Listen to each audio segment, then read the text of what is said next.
Namaskar. Welcome to Devakshar. We will continue with the book How to Overcome Mental Tension by Swami Gokulananda ji. We had started the chapter Impact of Meditation on Mental States. Today we continue with this chapter. So far, Maharaj told us it is possible to rouse our divine nature and tap into the hidden strength within only through the practice of meditation. Today he will talk about this practice of meditation. Maharaj continues, the practice of meditation has been taught in all major religions of the world. Even Christian and Sufi mystics speak about it. Our Eastern methods of meditation, especially Patanjali's Yoga Sutras, serve as models of meditation. We should first realize that meditation is not only for the sadhus who have taken Diksha. Any person, whether initiated or not, can practice meditation as it benefits mental health. It is as useful to an executive as it is to a plumber or a student, teacher, housewife. Meditation is a tool that can benefit everyone. Those who practice meditation daily will agree with my statement. The day we succeed in meditating well is the day we become free from all kinds of tension. There is ample factual evidence to support its truth. Christian mystics have described how, in the face of challenging situations, they sit in their room and practice intense meditation. They hold communion with their inner nature. Then they are well equipped to face the problems. It is true that all power, all strength is hidden within us, and we have to know how to tap the sources.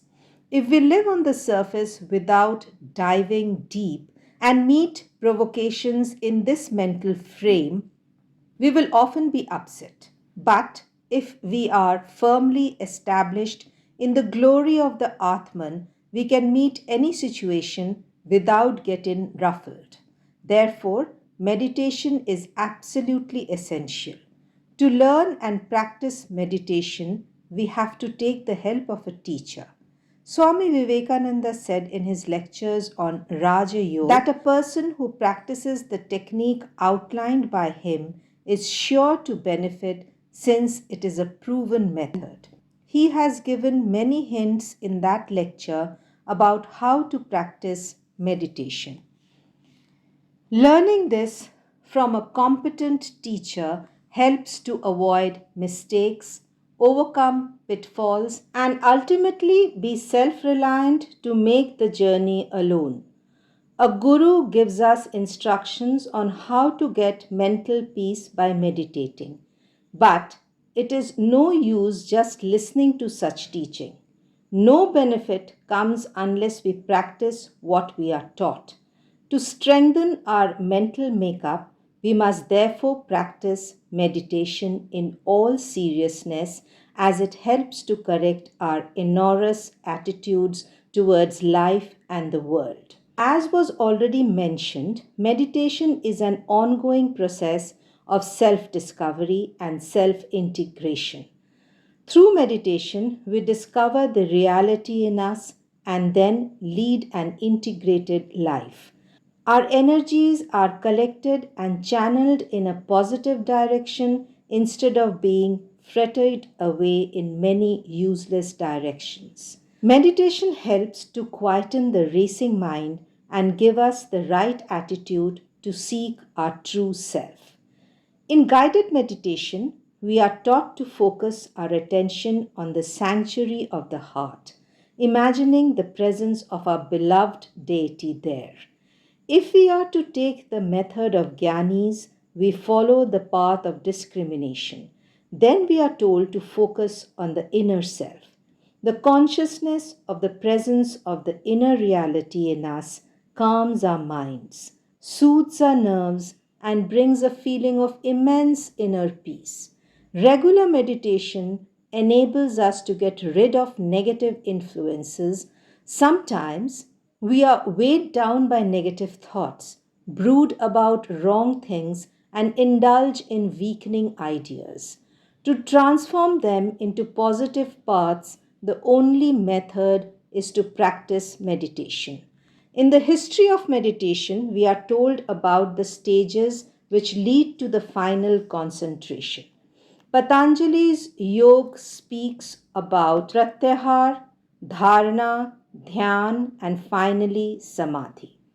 Maharaj says, before we discuss these, let me remind you that the essential aspect of the practice of meditation is to take good care of our physical health.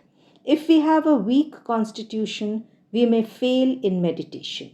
We should therefore do regular physical exercises, including pranayam or breathing exercise. A sound mind and a sound body are two aspects which go together and neither should be neglected.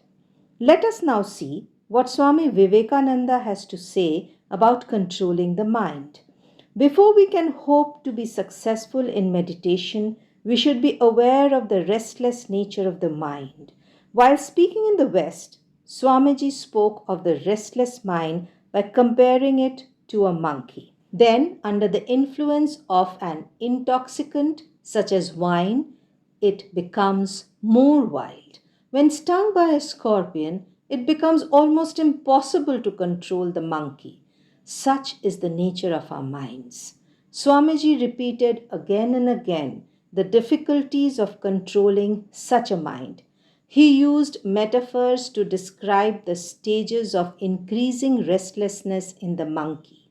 When a demon enters it, when he is stung or has drunk wine, all these find similarities with the human mind. It becomes drunk with the wine of desire, is stung by the scorpion of jealousy, and finally, the demon of pride enters the mind, making it think of itself as all important. In this way, he cautions us about how hard it is to control the mind. Arjun put a question on the same topic to Krishna in the battlefield of Kurukshetra. Sri Krishna admitted that it is very difficult to control the mind. It is turbulent and senses are running in different directions. He suggested that abhyas and vairagya, detachment and discrimination between the real and the unreal, are paths to follow. Likewise, Swamiji, after using the analogy of the monkey for the restless mind, suggests some remedies. He says, the first lesson is to sit quietly for some time and let the mind run on. Our lives at present are so hectic that we have no time in the morning except to rush to work. We are always busy. There is no time even for breakfast. While eating it in a hurry, we somehow watch some TV also. We are all the while running. That is why Swamiji recommended that we should sit quietly for some time. Some time during the day should be earmarked for this purpose, and come what may, we do not cut into this time. We should realize that to lead an integrated life, we cannot run away to the Himalayas and meditate. We have to face the challenges of everyday life, and sitting quietly will help us to meet these challenges better. Let us look at the stages that lead to meditation or dhyan. The first stage is pratyahar. According to Patanjali, when we sit down to meditate, the mind roams around in different directions because we do not know on what we should meditate. The mind does not focus on the inner self.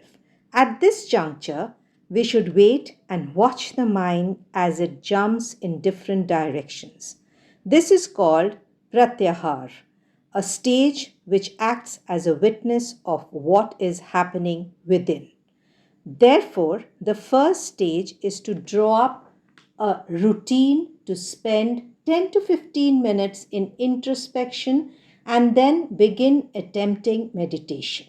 As a witness, we observe the mind moving in the world of the household or business or any other area of activity which engages our attention during the rest of the day. Then we are to slowly withdraw the mind from these and think that we are pure Atman, pure consciousness, not limited by the mortal material body-mind complex. As often as the mind strays from this one thought, we have to bring it back again. Repeated withdrawal of the mind from other directions and focusing it on the inner self is the process of pratyahar. This ultimately qualifies us for the next stage, that is dharana. The next stage is focus the mind on any particular deity or mantra. The mind is to be concentrated on a particular point, a particular concept, a particular image. This concentrated focusing of the mind is dharana. Once we succeed in this, we are able to keep our mind fixed on a certain object at least for a few seconds to start with, without letting any other thought come into the mind. This is called meditation, dhyan. When this total absorption continues, we call it samadhi. This, of course, is out of the reach of most people, and once established in samadhi, we become jivan mukta. When people tell me they meditate for an hour, I have my doubts because we have to struggle hard to meditate even for few seconds. Even to practice pratyahar is difficult. Then we have to attempt dharana, and finally comes dhyan. After all these stages comes samadhi.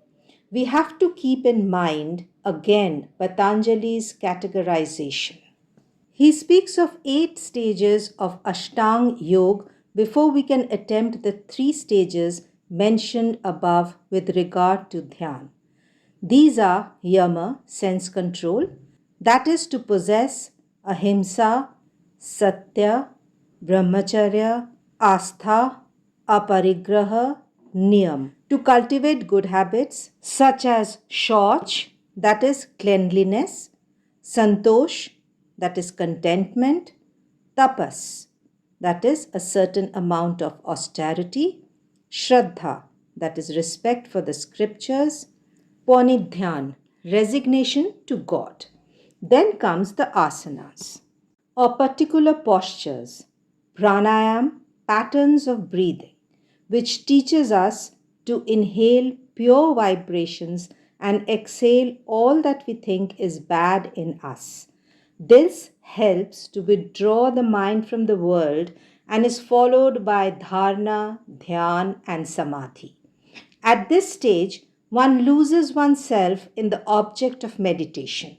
The self, body, senses get lost in the Isht Devta, as it happened in the case of sadhakas such as Tukaram, Ram Prasad, Mirabai, and others. We have finished this chapter. In the next lecture, Maharaj discusses the effects of meditation. Hope you enjoyed the video. For more videos like this, do stay tuned to Devakshar. Like and share our videos, and do not forget to subscribe to the channel. Thank you so much for being with us.